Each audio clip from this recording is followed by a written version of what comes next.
Welcome to Lunch with the Lord. I'm Pastor Mark. We're in 1 Peter chapter 5, and we're continuing in verse 1 this lesson. But before we begin, Jeremiah 15:16, Thy words were found, and I did eat them. And thy word was unto me the joy and the rejoicing of my heart. As we saw in the first part of verse 1, he says here, the elders which are among you I exhort. And we saw that last lesson that Peter here, whether you believe he's talking to old people in the church or the office of an elder, that's up to you. But he's saying here, I'm exhorting you. I'm calling you to my side. To exhort someone is to call to the side and to give them instructions on something. And this is what Peter is about to do starting in verse 2, which we'll get to maybe next lesson. But he says here, the elders which are among you, I exhort. And he says also, who am also an elder. And this Greek word, who am also an elder, is sum presbyteros. And it comes from sun, the prefix S-U-N, sun, which means with. And Peter is saying that I am an elder with you. That Peter does not usurp his authority and state that he is an apostle. But he comes to their level as an elder and encouraging them as elders. So Peter could say, hey, I'm an apostle. You listen to me. No, he's not saying that. Peter's saying, I'm also an elder.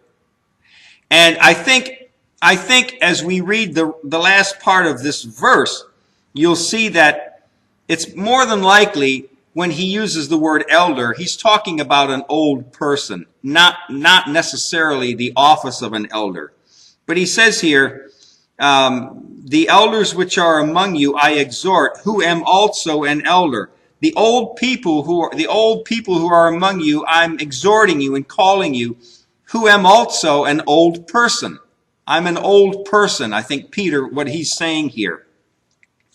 And the reason he's talking about old people is because of what he says next. He says, and a witness of the sufferings of Christ, and also a partaker of the glory that shall be revealed. So Peter says, I'm also an elder. I'm an old person. Why? Because remember, this letter is written approximately 30 years after Jesus rose from the dead. So Peter is probably, when Jesus rose from the dead, Peter's probably in his 20s and 30s already. 20s, late 20s or early 30s at that time. And now it's about 30 years later. So Peter's saying, I'm an elder. I'm an old person. I can remember 25, 30 years ago when Jesus was alive on earth. I can remember walking with Jesus. I can remember seeing what Jesus went through. And I remember the cross. So he says here, I'm also a witness of the sufferings of Christ. And witness here, the Greek word is MARTUS. And it's where we get our English word martyr. And it means one who bears witness by their death. But this Greek word, MARTUS, means one who testifies of what they have seen or heard or know. So our English word martyr is someone who bears witness of something unto death. But MARTUS means someone who bears witness of what you've seen or what you've known. And this is an interesting Greek word in that it doesn't mean, MARTUS does not mean simply to see something or to witness some kind of action, but it means to be called to give an account of what you saw. So Peter is saying that not only did he actually see Christ suffer, but that now he is called to speak of what he saw. He didn't just see Christ suffer for 3.5 years, die on the cross, and then say, okay, I'm going back fishing, and I'm going to go fishing, and he fishes for the next 35, 40 years of his life, and he dies, and and that's it. No, it's not that. It's not that he saw what he saw and then didn't say anything, but that he saw what he saw concerning Christ, the sufferings of Christ, and now he's called to be a witness of that, to testify.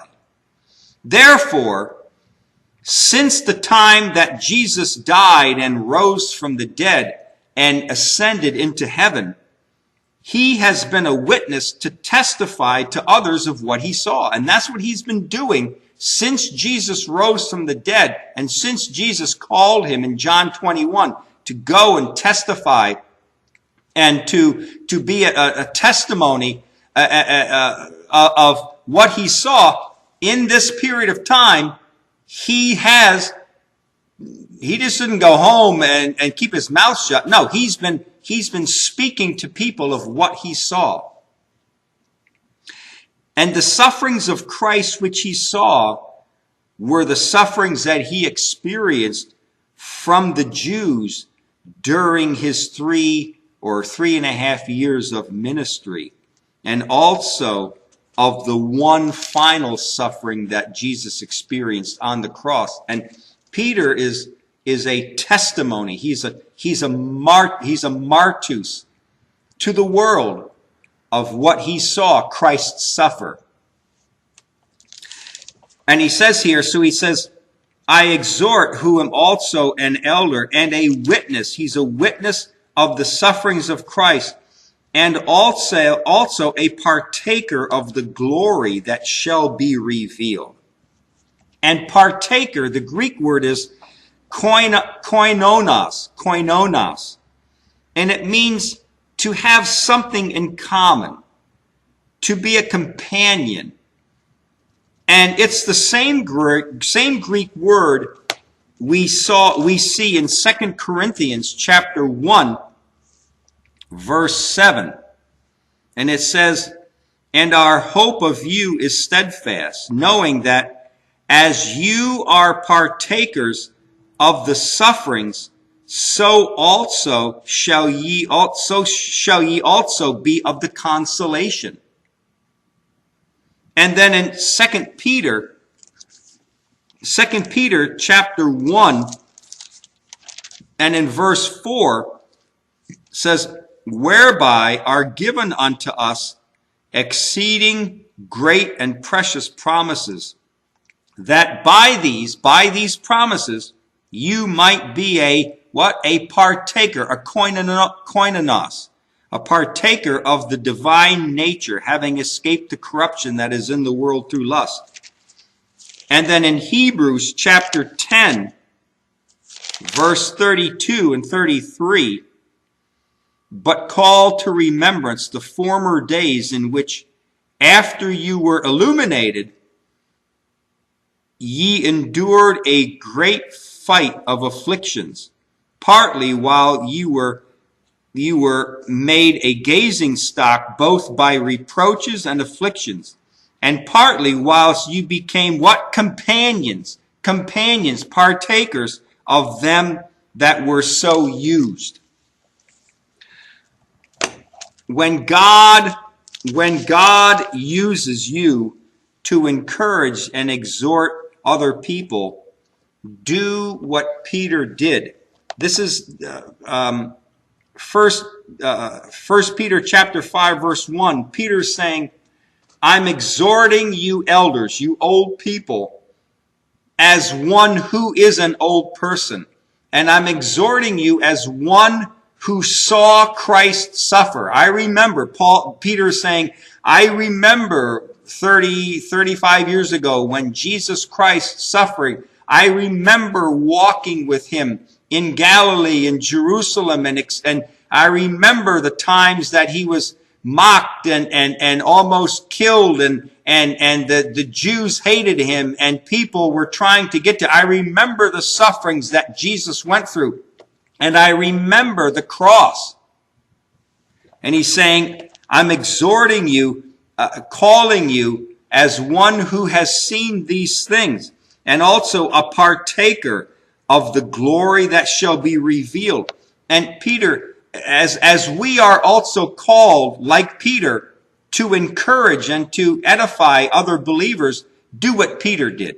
And there's three things that Peter did. Number one, identify yourself as one like them who you are encouraging. We are all sinners, saved by grace. There is no good that dwells within us, and there's no reason to exalt ourselves above others. Peter didn't say, you elders, you listen to me because I'm an apostle. I'm ranked above you. No. Peter said, I'm an elder also. He came to their level. Number two, be a witness of all that you have experienced with Christ. How you suffered as he did, and how he brought you through and strengthened you, and how without him you would not have made it.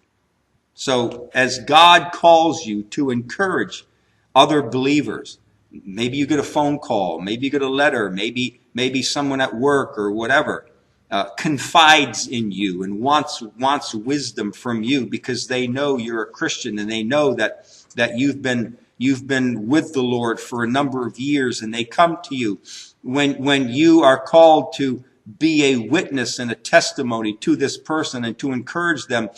Come to their level and encourage them as one who is also a sinner, as one who, if it wasn't for the grace of God, we would be without hope. And then number three, how they will be a partaker of the same glory that you will be. That's what Peter said. He says, I was a witness of the sufferings of Christ, and I'm also a partaker of the glory that shall be revealed. I'm an elder, you're an elder. I witnessed the sufferings of Christ, and I want to tell you that as I'm a partaker of God's glory, so also you will be.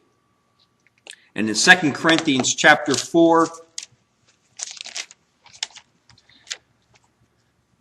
2 Corinthians chapter 4 and verses 16 through 18 says, for which cause we faint not, but though our outward man perish, yet the inward man is renewed day by day. For our light affliction, which is but for a moment, works for us a far more exceeding and eternal weight of glory, while we look not at the things which are seen, but at the things which are not seen.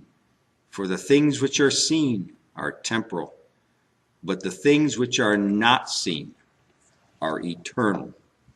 Every single believer has the same opportunities in life to receive all the glories of God and of heaven. Don't think to yourself, well, they've only been saved, a month or two, and they don't have the opportunities that I have. I mean, I've been saved for 32 years, and I've been here and there, and I've done this and that, and no. God, the same opportunities that you have at 32 years in the Lord is the same opportunities that this new believer has as a month in the Lord. We all have the same opportunities. We all have the same goals ahead of us. We all can earn the same rewards. No one will be able to accuse God of being partial or of being not fair.